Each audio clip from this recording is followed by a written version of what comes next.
My name is Deb Lopez, founder of Animal Fairy Charities and co-leader of a national grassroots campaign for animal welfare.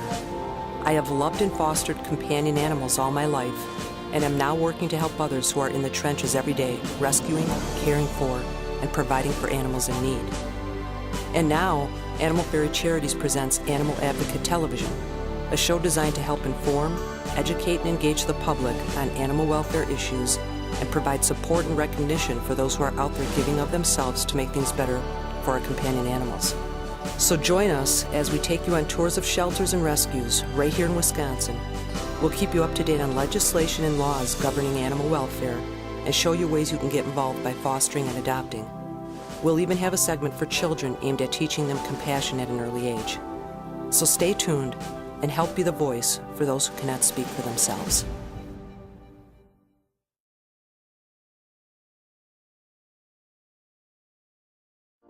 Animal Advocate Television is brought to you by Milwaukee Emergency Center for Animals, Bark and Scratch Outpost, HAWS, Humane Animal Welfare Society, and Fetch Magazine.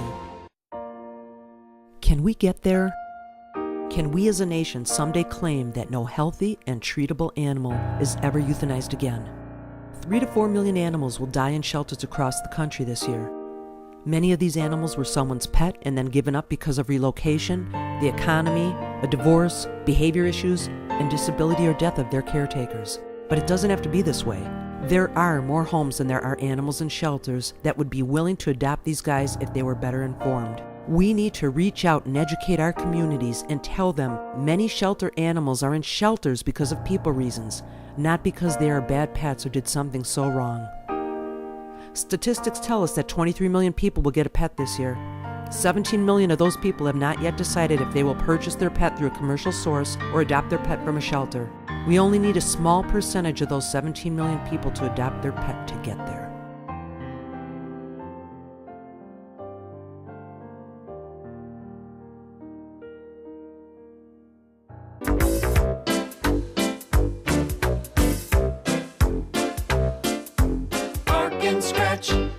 Bark and Scratch Outpost carries quality natural products to support your pet's health. We are proud to offer 100% pure therapeutic grade essential oils. Essential oils may be used in several ways with your pets. Diffusing oils such as lavender or peace and calming may help calm the nervous pet. Oils such as lemongrass or a purification blend may help eliminate odors and pests from your home. An easy way to apply oils directly to your dog or cat is by petting. Just place a drop or two of your essential oil on your hand. Mix in a drop of a carrier oil and pet or massage your dog as you normally would. You can also apply essential oils by putting a few drops in a glass misting bottle along with distilled water, and then just apply the mist to your dog, being careful to avoid the eyes and the nose. There are many essential oils you can use to support your pet's health. Stop in or find us online for upcoming essential oil demonstrations right here at Bark and Scratch Outpost, where we think outside the bag. Our helpful staff is available 7 days a week. Bark and Scratch Outpost, 5835 West Blue Mound Road, MilwaukeePetFood.com. We think outside the bag. MilwaukeePetFood.com, Bark and Scratch Outpost.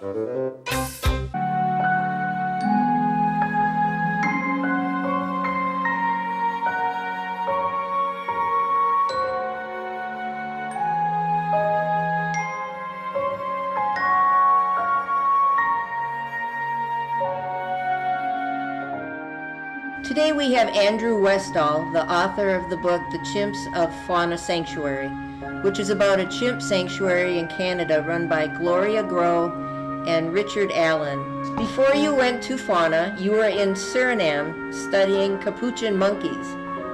What led you to the sanctuary outside of Montreal?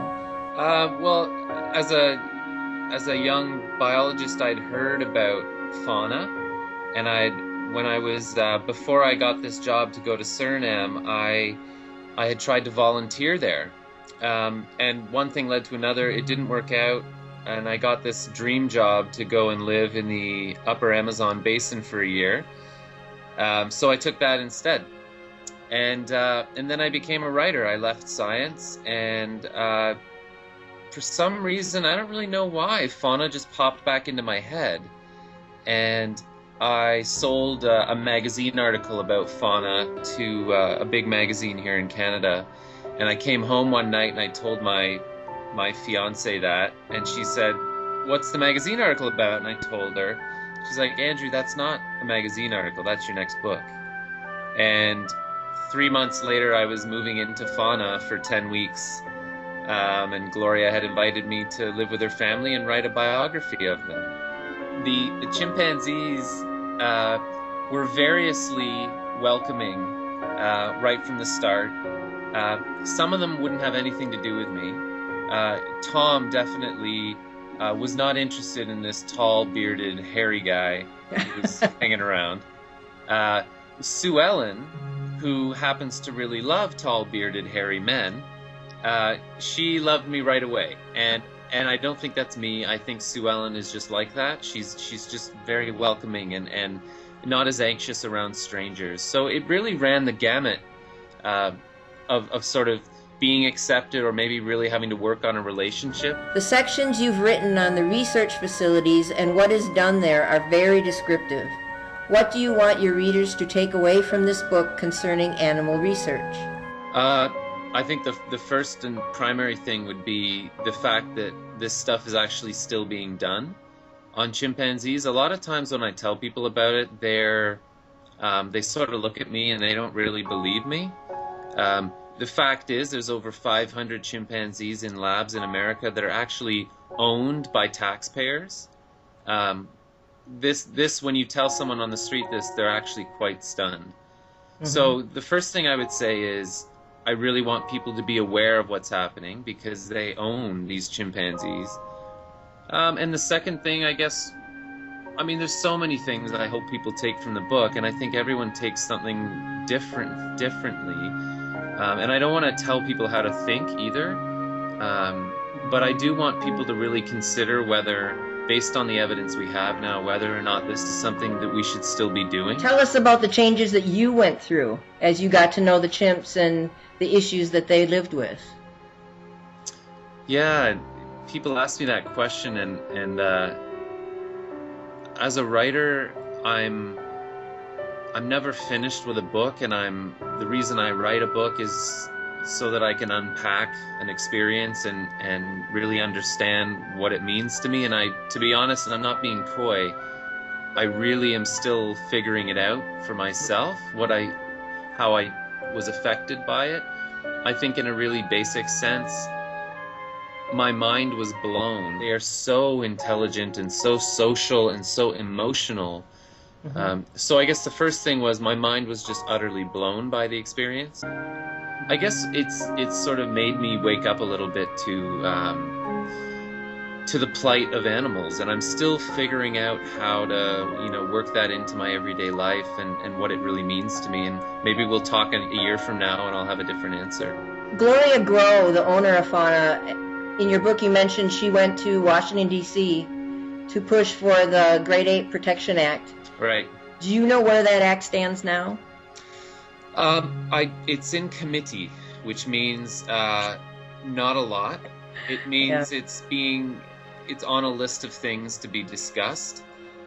This is still an important thing to talk about, even if the Great Ape Protection and Cost Savings Act is still in committee. I mean, the fact is, it's been introduced to Congress, and that's a gigantic thing. Well, this is interesting to me. What life lessons did Tom and the rest of the chimps teach you by the time you left the sanctuary? I know you were towards the end of the book. The subject of Tom is very touching. There's a million things in my journals from my 10 weeks there that sort of just came to me from spending time with these beings. Geez, I mean, the things that Tom taught me and the things that they're just endless. I mean, the idea of resilience and the fact that no matter what has happened to you, you can pick yourself up. I mean, I haven't even had a life that requires that kind of teaching. But I think I was able to take that from Tom, and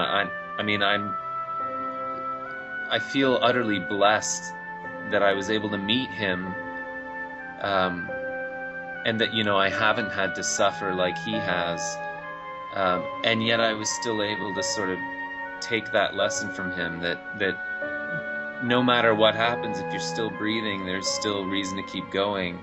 I mean, this is a human putting, you know, a structure upon another animal's life experience, and I know this is just coming from me, but I think resilience is one thing. I think trust is another thing. I mean, Tom, of all the animals on the planet, Tom had less reason than any of them to trust human beings again, and he did, and it took him a really long time. But he's the first chimp to submit to medical attention from Gloria, which really turned the tide in the chimp house and helped Gloria get everyone else on side in the early days. And I mean, the lessons he's taught Gloria are endless, and she deserves to write her own book about that. If you do read the book, or you find out about fauna and you want to support them, please do write to your representatives and ask them to support the Grade A Protection and Cost Savings Act. I think it's an incredibly responsible thing to do, ethically, morally, financially, scientifically. There's so many reasons to do it, even if you're not an animal lover or an animal activist or anything. It's a really good place to put your ink and your papers. Hi, I'm Lori Minetti. We, as a compassionate nation, can no longer look the other way when it comes to our abandoned, abused, or neglected animal companions.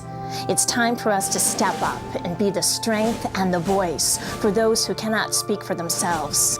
You can be that voice through your tax-deductible donation to Animal Fairy Charities, an organization dedicated to raising and distributing funds to other nonprofit animal welfare groups.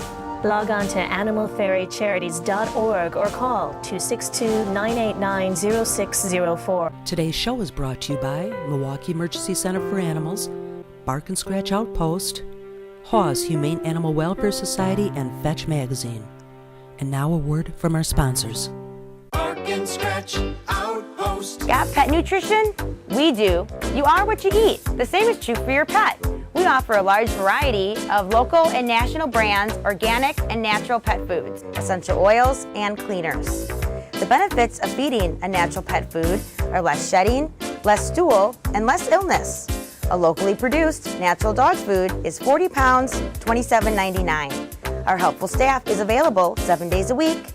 Bark and Scratch Outpost, 5835 West Blue Mound Road, MilwaukeePetFood.com. We think outside the bag. MilwaukeePetFood.com. Bark and Scratch Outpost.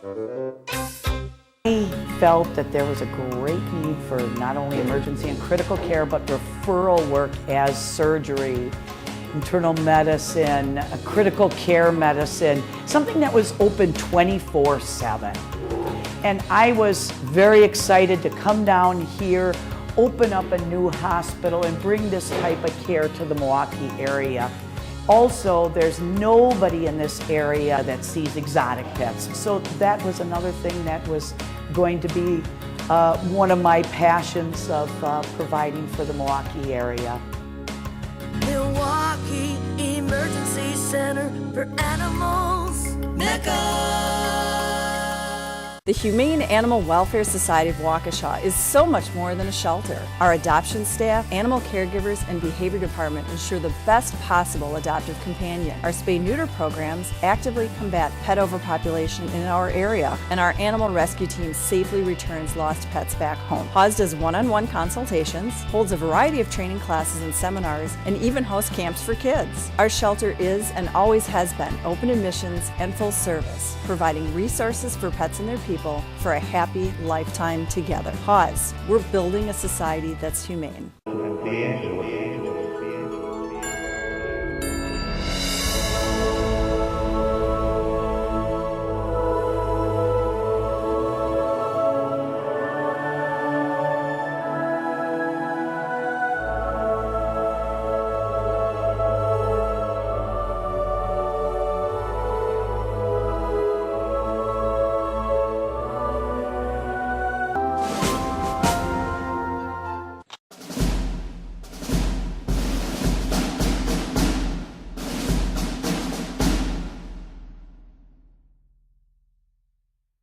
I feel pretty honored to be doing this interview just because I love animals. I've grown up with them pretty much all of my life. When I was really young, I used to want to be a veterinarian. I was in love with horses. I still actually want to own a couple of horses, maybe towards the, my retirement.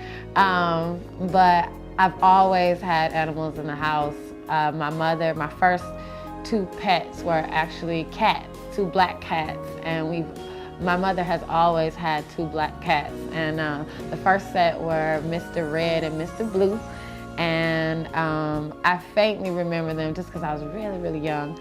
However, when they passed, we got 2 more little black cats, and it was Bagai and Two Toes. And we called them Two Toes just because she had 2 black toes on her white feet. Well, then we got a dog, actually, named Simba, who was a huge shepherd I loved to death. Once Bagai and Two Toes passed, we got 2 more black cats. And so now my mother at her home keeps Black and Blue, who again, like I said, I've grown with animals all of my life. I love them to death. The only reason I don't have animals at the present time is because I'm so busy and I feel like I wouldn't be able to care for them as well. However, I do plan on getting probably a dog or 2. And actually my favorite dog is a pit bull, believe it or not. My husband and I have owned quite a few pit bulls, but I think pit bulls definitely get a bad rap. I mean, they can be such loving animals, and it really is. It's kind of like a child, it depends on the parent, it depends on who it is that's caring and nurturing for the dog. If you have somebody that's abusive to animals or wants them to be this fierce fighting machine, then that's what the dog is gonna be. But I know that pit bulls get a bad rap. I mean, I've been around so many of them and how loving they are, and they're fine with children.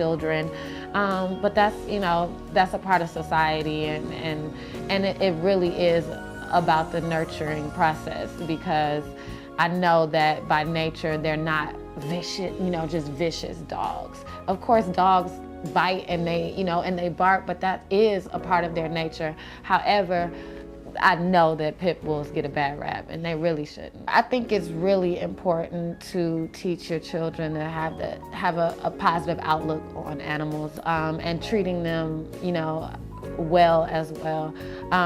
Just because it's a part of the whole social thing. It's a part of teaching your children to love outside of themselves, and being able to care for something that may depend on them later.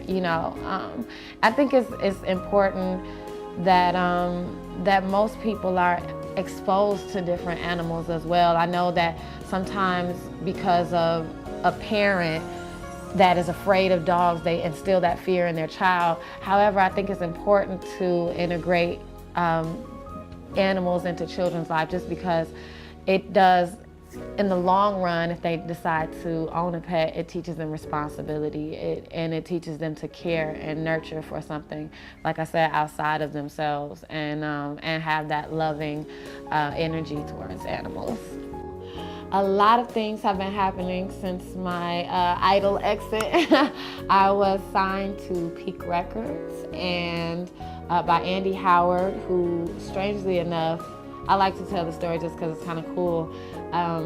When I first auditioned, when my first national audition was aired, she wrote on my Facebook, because I was kind of crying in the audition, and it just was really emotional because I really wanted to make it further. She wrote on my Facebook, "Don't cry, I'll sign you." And so she followed through with that, and I think that's like I said, it's rare to find somebody who stays true to their word like that. And so Andy Howard signed me to Peak Records, and I am currently recording with Warren Campbell and Juan Winans, and I also recorded with Jamie Jones. And my single, Free Your Mind, was released May 15th, so go get it on iTunes or in stores. It's been a really blessed path so far, and I want to say thank you so much to all of my fans and all of my supporters and all of those who believed in me no matter what the judges said when they said I was pitchy or whatnot, but understanding my artistry and who I am as an artist. I really appreciate all of my fans out there. Love you. Our loyal companion animals provide us with unconditional love, yet many of them end up abandoned. The lucky ones end up in shelters and rescues with a second chance for a new life.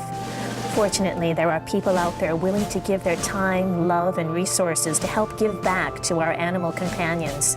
But the costs for food, shelter, medical, or even transportation to care for these animals can be staggering.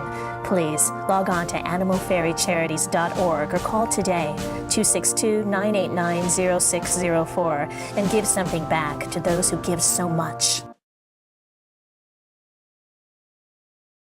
Rock's Positive Canine Training is a humane canine training facility offering training for all dogs regardless of breed or behavior problems. Trainer Frank Allison specializes in the badly behaved dog, including but not limited to aggressive and antisocial issues. Rock's Positive Canine Training offers private and group lessons to accommodate your schedule. If you're looking for a trainer for your dog, look to Rock's Positive Canine Training, 262-662-4160. Are you looking for that special companion? Stop in at Secondhand Purrs, where we can match up your needs perfectly. We're a cat rescue dedicated to the rehoming of abandoned or unwanted cats. We have a wide variety to choose from, babies, young adults, and seniors. Come in and spend some time selecting your new family member, or visit our website at secondhandpurrs.org. We are continually taking in new cats that need a loving home like yours. Come and visit us today.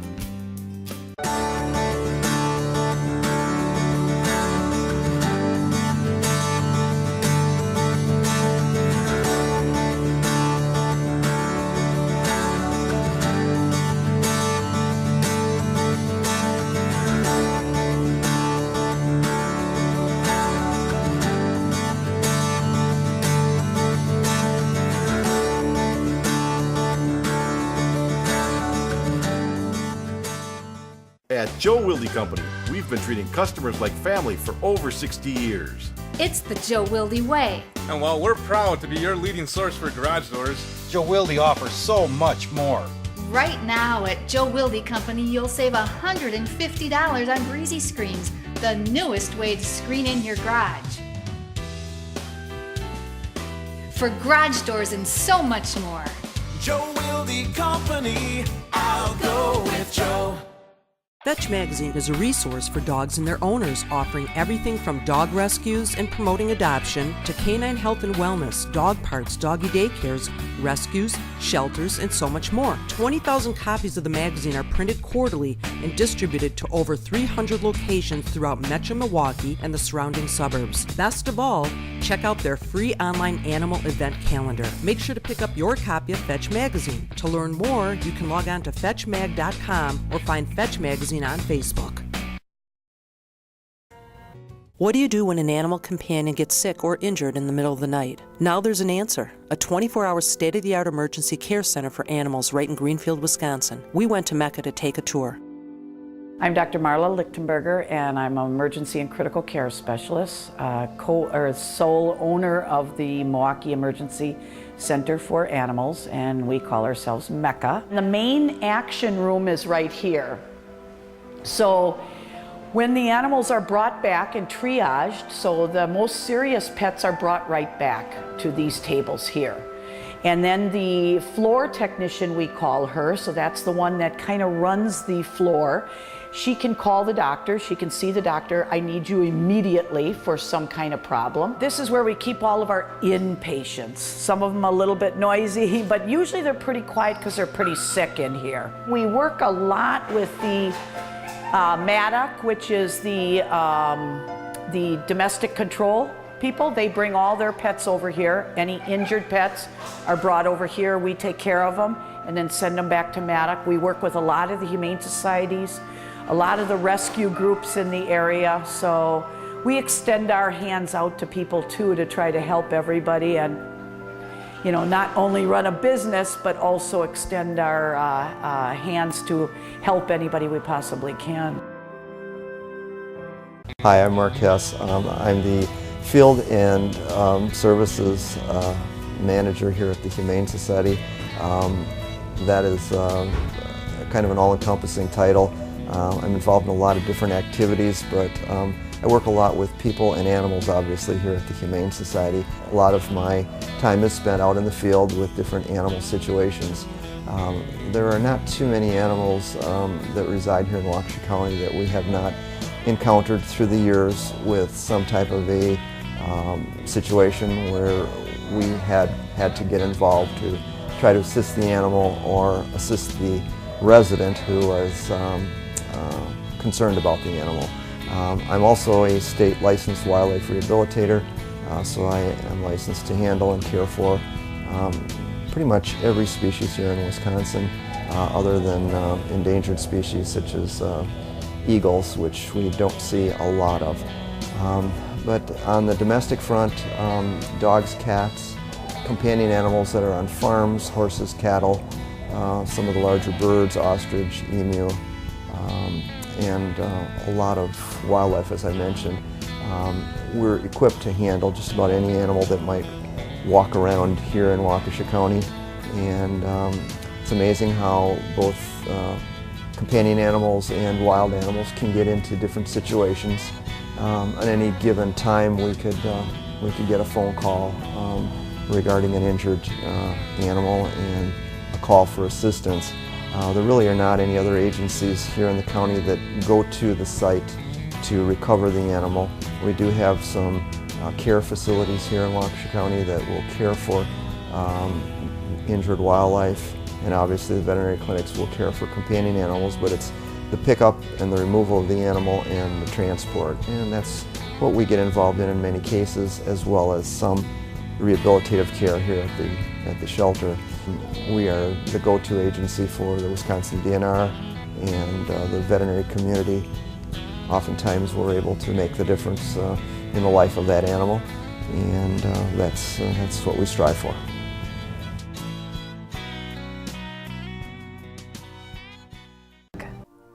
Today's show is brought to you by Milwaukee Emergency Center for Animals, Bark and Scratch Outpost, Hawes Humane Animal Welfare Society, and Fetch Magazine.